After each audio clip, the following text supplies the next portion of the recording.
Thank you very much for your warm welcoming address and your words of introduction. Ladies and gentlemen, welcome to the presentation of MGG Online. My name is Clemens Scheuch. I'm a member of the executive board at Bärenreiter, and I'm the grandson of Bärenreiter's founder, Karl Viertele.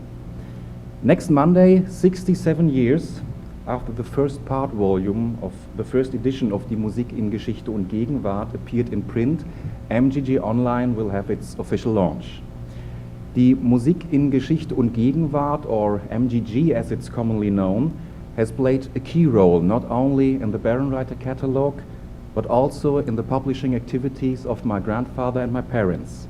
And it is thus a great honor for me to stand here before you today at the annual meeting of the American Musicological Society and the Society for Music Theory, alongside my colleagues from RILM and Bärenreiter, to present MGG Online, the third generation of MGG.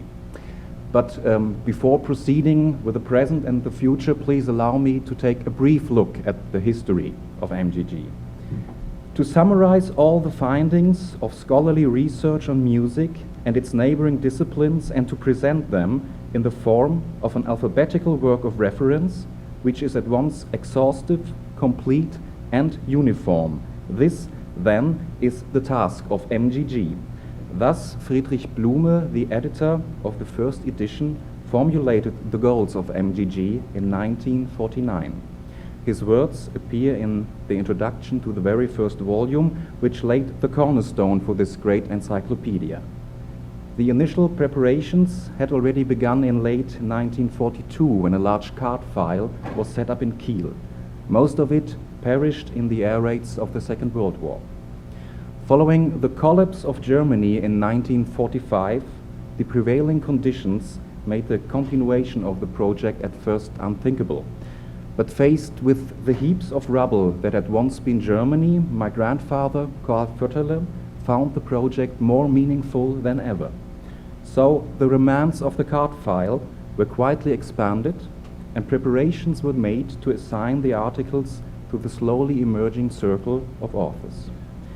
When the first volume appeared after this more than difficult startup phase, many people viewed the realization of this voluminous, internationally aligned undertaking with great skepticism.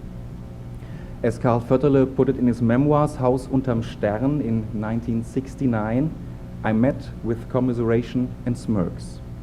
The widespread opinion among Germany's publishers was that he would never proceed beyond the third volume.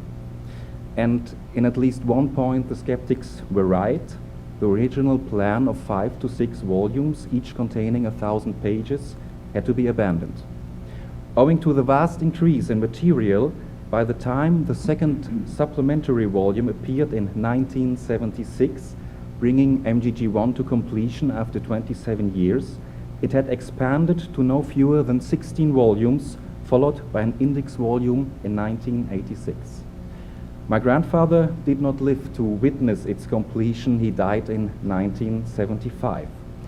Yet all of his comrades in arms and he himself were fully aware that MGG, despite every adversity, had made its mark in the history of humanistic scholarship.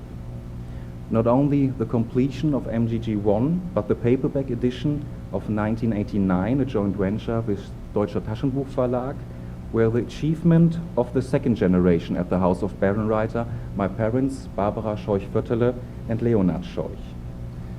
Decades had passed since the first volume of MGG1 appeared in print. Now not even the supplementary volumes could prevent a good number of its articles from reflecting more Geschichte than Gegenwart, the past rather than the present. The supplement will and must remain within well-defined limits. Thus we can read an afterword to volume 14.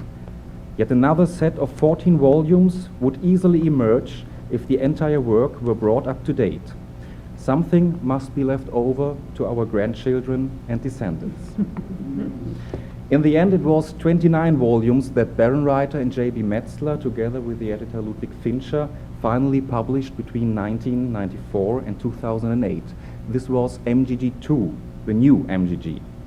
Once again, it went beyond the confines of classical music offering a discussion of every subtopic of musical culture at the cutting edge of scholarship.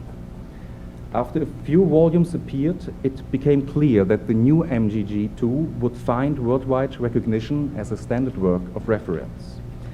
But skeptical voices were again raised. The printed book is no longer an adequate medium, they maintained. Knowledge can be better presented in electronic form. In the early 1990s, technology was not far enough advanced to contemplate this idea, but the criticism was noted. More than that, we accepted it as a challenge. Initial thoughts on a digital MGG arose in the year 2000, but Bärenreiter and J.B. Metzler were not capable by themselves of overcoming the technological and organizational obstacles involved. Then we were able to find a key partner, RILM, the operator of the world's largest bibliographical database of writings on music. The third generation, MGG Online, could now become a reality.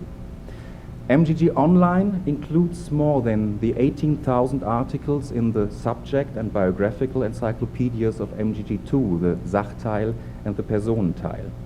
It also contains updated versions of those articles with corrections, additions, and new entries, all of which will be further developed on an ongoing basis. It is a living digital encyclopedia without the space limitations of the printed edition, but it still has MGG guidelines and customary high standards. And this is what we would like to introduce to you today. And for that, I'm handing over to Dr. Wendelin Göbel, Publishing Director at Bärenreiter. Thank you.